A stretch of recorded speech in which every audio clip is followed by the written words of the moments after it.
আমার 14 বছরের শালি কিছুদিনের জন্য আমার বাড়িতে থাকতে আসে। আমি যাকে বাচ্চা ভাবছিলাম সে তো পুরো আগুন ছিল। আমার বউ হাসপাতালে ছিল, তার মাও তার সাথে ছিল।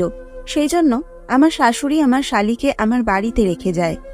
আমি তাকে বাচ্চা ভেবে নিজের সাথেই ঘুমাতে বলি, যাতে সে একলা ঘরে ভয় না পেয়ে যায়। কিন্তু সে তো মধ্যরাতে আমার সাথে বিছানায়। রাতের বেলা 12টা বাজলে আমার দরজায় কেউ কড়া নাড়ে। আমি জানতাম এটা আমার শালি, কারণ পুরো বাড়িতে সে সেই সময় একলা ছিল, আর সে প্রথমবার আমার বাড়িতে থাকতে এসেছিল। তাই হয়তো রাতে সে ভয় পেয়ে গেছিল। যখনই আমি দরজা খুলি আর যা দেখি তাতে আমার হুঁশ উড়ে যায়। সে ছোট একটা নাইটি পরে আমার সামনে দাঁড়িয়েছিল। আমাকে দেখেই সে বলে, আদর্শ ভাই, তোমার বাড়িতে আমার খুব ভয় লাগছে, আমি কি রাতে তোমার সাথে থাকতে পারি? আমার চোখে তো সে 14 বছরের একটা বাচ্চা মেয়ে ছিল, কিন্তু আমি প্রথমবার তাকে এইভাবে দেখছিলাম। সে তো গোলাপ ফুলের মতো সুন্দর ছিল। 14 বছর বয়সেই সে যুবতী হয়ে গেছিল। ঘরের আলো কম থাকার পরেও নাইটি পরে থাকা অবস্থাতেও তার শরীরের প্রতিটা অঙ্গ বোঝা যাচ্ছিল। সে আমার বউয়ের ছোট বোন ছিল। এটা ভেবে আমি তার দিক থেকে চোখ সরিয়ে নিই, আর তার শোয়ার জন্য সোফাতে বালিশ দিয়ে দিই, আর নিজে বিছানায় গিয়ে মোবাইল দেখতে থাকি। আমার বিয়ে হয়েছে 5 বছর হতে চলল। আমার বিয়ের সময় নিদা একটা 9 বছরের বাচ্চা ছিল। আমি আমার শ্বশুর বাড়িতে খুব কম যাতায়াত করতাম, সেই জন্য আমি এখনো নিদাকে বাচ্চাই ভাবি। কিন্তু আমি কি করে জানবো যে সে এখন যুবতী হয়ে গেছে? আমি মন দিয়ে মোবাইল দেখছিলাম, আর নিদা সোফাতে শুয়েছিল। রাতে মোবাইলের মধ্যেও এমন কিছু জিনিস চোখে পড়ছিল যেগুলো দেখে আমি নিজেও উত্তেজিত হয়ে পড়ছিলাম। আমি রাতে জিজ্ঞাসা করি, কোনো সমস্যা নেই তো? তখন নিদা বলে, আদর্শ ভাই, সোফাটা অনেক ছোট, আমার পা সোফার থেকে বাইরে বেরিয়ে যাচ্ছে, যার জন্য আমি ঠিক করে শুতে পারছি না। নিদার কথা শুনে আমি বলি, ঠিক আছে, তুমি বিছানায় চলে এসো। আর নিজের বালিশ নিয়ে উঠে বসতে যাচ্ছিলাম, কিন্তু নিদা আমার হাত ধরে আটকে দেয় আর বলে, আদর্শ ভাই, তুমি কি সারা রাত বসে থাকবে? আমার সাথে এখানেই শুয়ে পড়ো, আমার কোনো অসুবিধা হবে না। আমার জন্য নিদার শরীরের দিক থেকে চোখ সরিয়ে রাখাটা ভীষণ মুশকিলের কাজ ছিল। আমি অনেক কষ্টে নিদার কথা শুনে অন্যদিকে ঘুরে শুয়ে পড়ি আর মোবাইল দেখি। আমি বুঝতে পারিনি কখন আমি ঘুমিয়ে পড়েছি। আমার ঘুমানোর কিছুক্ষণ মাত্র হয়েছিল, আর হঠাৎই আমার চোখ খুলে যায়, আর আমার গায়ের লোম খাড়া হয়ে যায়। আমি ভাবতেও পারিনি যে যাকে আমি একটি কম বয়সী বাচ্চা মনে করেছিলাম সে তো পুরো আগুন। প্রতি মুহূর্তে আমার মনে উত্তেজনার সৃষ্টি হচ্ছিল। অনেক কষ্ট করে আমি নিজেকে সামলে নিচ্ছিলাম, কিন্তু তারপর নিদা আমার সাথে এমন কিছু করলো যাতে আমার পায়ের তলা থেকে মাটি সরে গেল, আর না চেয়েও আমি তার কথা মেনে নিতে বাধ্য হলাম। আমার আর সাবার বিয়ে হয়েছে 5 বছর হলো। এই 5 বছরের মধ্যে এমন একটাও দিন ছিল না যেদিন সাবা আমাকে খুশি রাখার চেষ্টা করেনি। সে সব সময় আমাকে খুশি রাখার চেষ্টা করত। আমার আর সাবার প্রথম কলেজে দেখা হয়েছিল। আমাদের প্রেম ভালোবাসার সম্পর্ক বাড়তে বাড়তে বিয়ে অবধি পৌঁছে যায়। যখন আমি সাবার কথা বাড়িতে জানাই, তখন আমার মা এই বলে মানা করে দেয় যে বংশের বাইরে কোনো মেয়ের সাথে বিয়ে দেওয়া সম্ভব না। কিন্তু আমার আর সাবার ভালোবাসা এতটাই এগিয়ে ছিল যে সেখান থেকে পিছিয়ে আসার আর কোনো রাস্তা ছিল না। তাকে ছাড়া এক মুহূর্ত থাকার কথা আমি ভাবতেও পারতাম না। আমরা দুজনে ভালোবাসার সমস্ত সীমারেখা পার করেছিলাম। সমস্ত রকম সম্পর্ক আমাদের মধ্যে তৈরি হয়েছিল। কলেজে যাওয়ার পর আমরা দুজনে একে অপরের হাত ধরে বাইরে বেরিয়ে যেতাম, আর কলেজ পাশে তৈরি হওয়া ছোট ছোট হোটেলে নিজেরা সময় কাটাতাম। আমি নিজের মাকে রাজি করার চেষ্টা করেছিলাম, কিন্তু সে কোনোভাবেই এই বিয়েতে রাজি ছিল না। আর আমি সাবার সাথে পালিয়ে গিয়ে বিয়ে করে নিই। যখন আমার মা বাবা এই বিয়ের কথা জানতে পারে, তখন তারা আমায় বাড়ি থেকে বের করে দেয়। আমি তখন কোনো চাকরি করতাম না, আর না কোনো উপার্জন ছিল আমার। আর যখন সাবার পরিবার এই কথা জানতে পারে, তখন তারাও আমাদের বিয়ে মেনে নেয় না। তার কারণ ছিল আমি তখনও তো বেকারই ছিলাম, আমার নির্দিষ্ট কোনো উপার্জন ছিল না। অনেক কষ্টে আমি সাবার বাড়ির লোকজনদের রাজি করাই, কিন্তু সাবার বাড়ির লোক আমাদের সাথে মেলামেশা বন্ধ করে দেয়। অনেকদিন পর্যন্ত আমি আর সাবা বহু কষ্টে জীবন যাপন করেছি, কিন্তু যখন আমি চাকরি পাই তখন আমার অবস্থা কিছুটা ভালো হয়। তখন সাবা নিজের বাড়ির লোকেদের সাথে মেলামেশা শুরু করে, কিন্তু আমি তাদের একদম পছন্দ করতাম না। কারণ যখন খারাপ সময় ছিল তখন তারা আমার কথা ভেবে আমাকে আপন করে নেয়নি। সেই জন্য আমি সাবার বাড়িতে খুব একটা যেতাম না, হয়তো বছরে একবার বা দুবার যেতাম। সেই জন্য আমি সাবার বোন নিদাকে ভালোভাবে কখনো দেখিনি, আর তার সাথে খুব একটা কথাও হতো না। সেই জন্য বুঝতে পারিনি এখনো সে 14 বছরের সুন্দরী মেয়ে হয়ে গিয়েছিল। ভগবান আমাকে অনেকদিন পুরুষত্ব থেকে দূরে রেখেছিল। অনেক চিকিৎসা করার পর সাবা এখন সন্তানের জন্ম দিতে চলেছে। আমাদের পরিবারের তো কেউ ছিল না, সেই জন্য বাধ্য হয়ে সাবার মাকে ডাকতে হয়েছিল। যখন আমরা সাবাকে নিয়ে হাসপাতালে গেলাম, তখন তারা বলল যে 2 দিন তাকে হাসপাতালে থাকতে হবে। গর্ভবতী থাকাকালীন সময়ে সে খুব কমজোর হয়ে গেছিল, সেই জন্য তার কেসটা একটু কঠিন ছিল। সাবার বাবা কোনো কাজে শহরের বাইরে গেছিল, সেই জন্য সাবার মা তার বোনকে আমাদের বাড়িতে রেখেছিল, কারণ সে তাকে একলা ছাড়তে চাইছিল না। আমি অনেকদিন বাদে সাবার বোন নিদাকে দেখছি, আর আমি তাকে দেখে হয়রান হয়ে যাই। আমি তো সাবার সৌন্দর্যের জন্য পাগল ছিলাম, কিন্তু তার ছোট বোন তো তার থেকে অনেক বেশি সুন্দরী ছিল। নিদাকে দেখে আমি সাবাকে ভুলে গেছিলাম।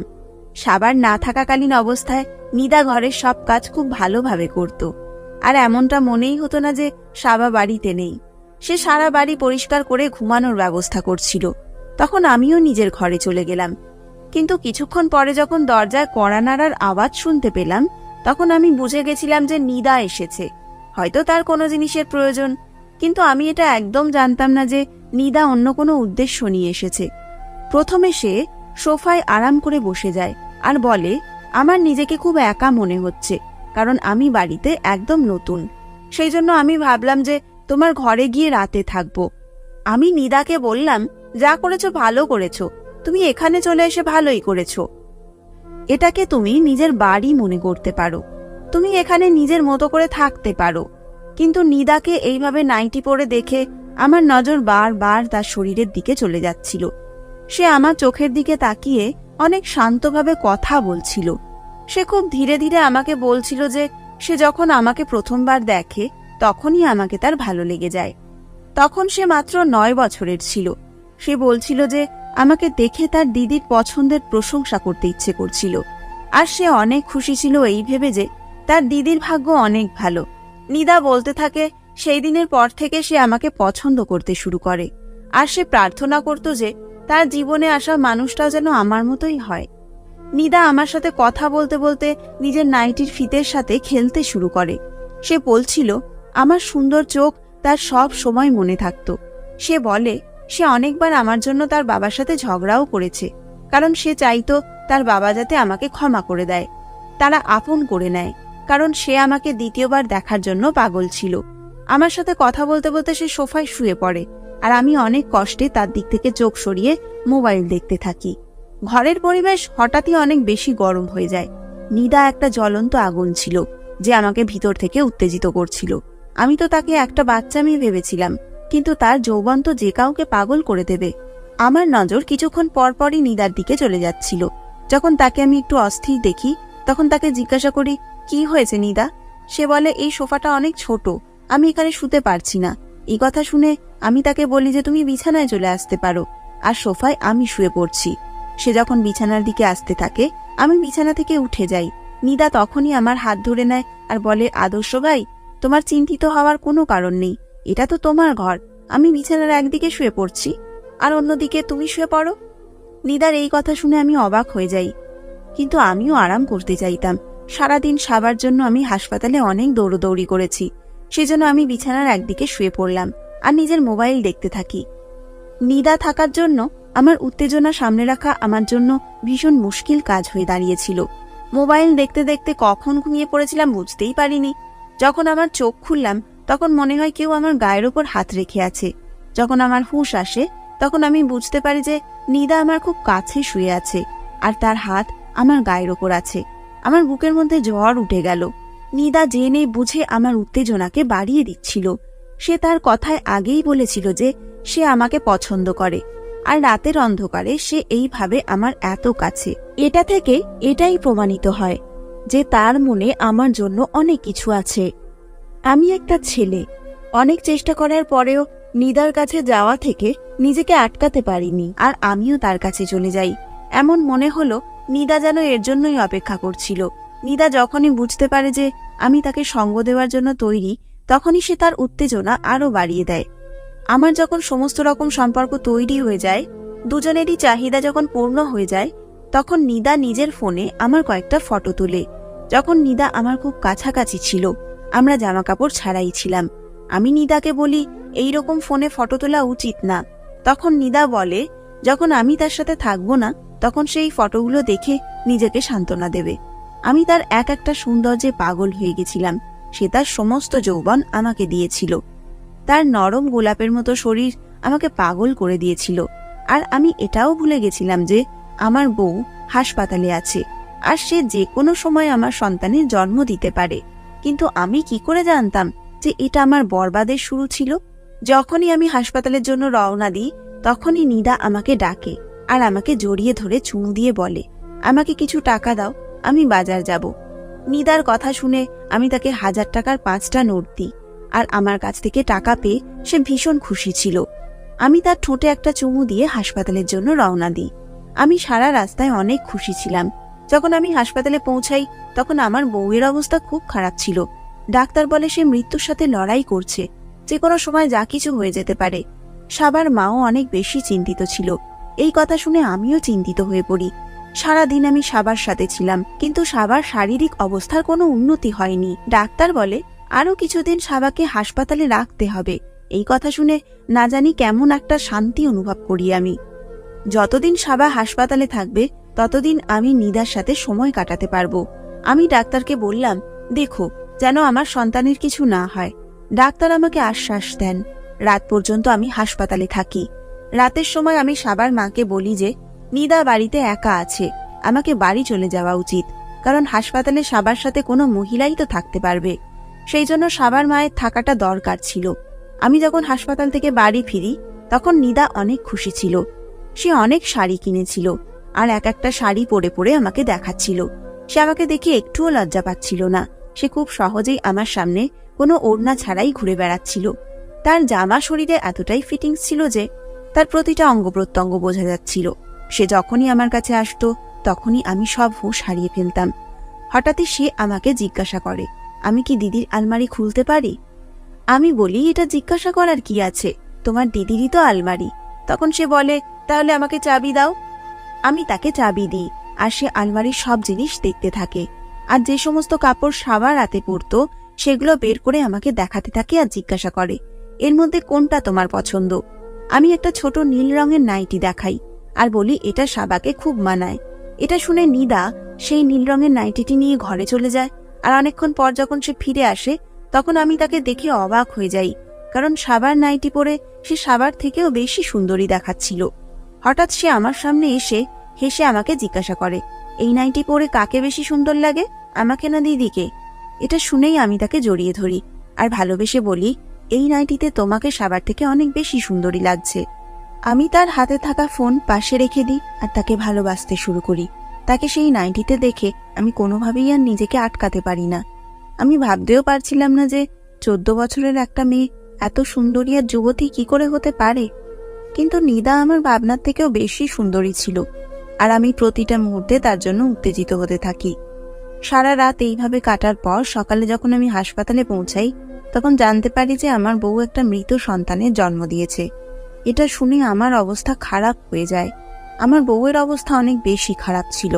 ডাক্তার তাকে ভালো করার সমস্ত রকম চেষ্টা করছিল। সন্ধ্যার দিকে সে যখন একটু ভালো হয়, ডাক্তার তখন তাকে হাসপাতাল থেকে ছুটি দিয়ে দেয়। আমি খুব সাবধানে সাবাকে নিয়ে বাড়ি চলে আসি। সাবাকে দেখে নিদার মুখের রং ফিকে হয়ে যায়। সে অদ্ভুতভাবে সাবাকে দেখছিল, আর একটা সময়ে সে ঘর থেকে বেরিয়ে যায়। আমি সাবাকে ধীরে ধীরে নিয়ে গিয়ে বিছানায় শুইয়ে দিই। সাবার মা আমাকে তার ওষুধের ব্যাপারে বোঝাচ্ছিল। আমি আর মা বারান্দায় গিয়ে বসি আর সাবার মায়ের কথা শুনছিলাম। তখন আমি নিদাকে সাবার ঘরে যেতে দেখি। আমি একটু ভয় পেয়ে যাই, তবে আমি জানতাম যে নিদা সাবাকে এমন কিছুই বলবে না। কিছুক্ষণ পর নিদা ঘর থেকে বেরিয়ে আসে আর নিজের মাকে বলে, চলো মা, এবার আমরা বাড়ি ফিরে যাই। আর তারা নিজেদের বাড়ি ফিরে যায়। আমি একবার নিদার দিকে তাকালাম যখন সে চলে যাচ্ছিল, কারণ আমি জানতাম আজকের পর থেকে আমাদের দেখা করা অনেকটা কঠিন হয়ে যাবে। কিছুক্ষণ পর আমি দুধের গ্লাস নিয়ে আমার ঘরে গেলাম। তখন দেখি সাবা চুপ করে বসেছিল। আমি তাকে জিজ্ঞাসা করলাম, কি হয়েছে? কোনো ব্যাপার না, একটা সন্তান চলে গেছে তো কি হয়েছে, আমরা আবার দ্বিতীয় সন্তানের জন্য চেষ্টা করব। সাবা আমার দিকে তাকায় আর বলে, যেটা আমি হারিয়ে দিয়েছি সেটা দ্বিতীয়বার আর ফিরে পাওয়া সম্ভব না। তার এমন কথায় আমি চমকে যাই। এই কথা শুনে আমি তার সামনে বসি আর বলি, এমন কথা তুমি কেন বলছো? তখন সাবা বলে, নিদা আমার নিজের বোন নয়, বরং সে আমার পিসির মেয়ে। পিসির মৃত্যুর পর বাবা তাকে আমাদের বাড়িতে নিয়ে আসে, কিন্তু ছোটবেলা থেকেই নিদা আমাকে ঘৃণা করত, কারণ বাড়িতে সব জিনিস আমার ছিল, আর সে সেই সমস্ত জিনিস নিজের কাছে রাখতে চাইতো যেগুলো আমার কাছে আছে। বাবা তাকে কখনো কোনো জিনিসের অভাব বুঝতে দেয়নি। তারপরেও সে অনেক হিংসে করত। তার নজর সেই সমস্ত জিনিসের ওপর থাকতো যেগুলো বাবা আমার জন্য আনতো, যেগুলো আমি পছন্দ করি। যখন আমার তোমার সাথে বিয়ে হয় তখন তুমি আমাদের বাড়িতে বেশি যেতে না। তখন আমি শান্তি পেতাম যে সে তোমার ওপর অন্তত নজর দেবে না, কিন্তু আমি বুঝতে পারিনি যে সে আমার অনুপস্থিতিতে এত কিছু করবে। সাবা আমাকে বলছিল, নিদা যাওয়ার আগে সবাইকে সেই সব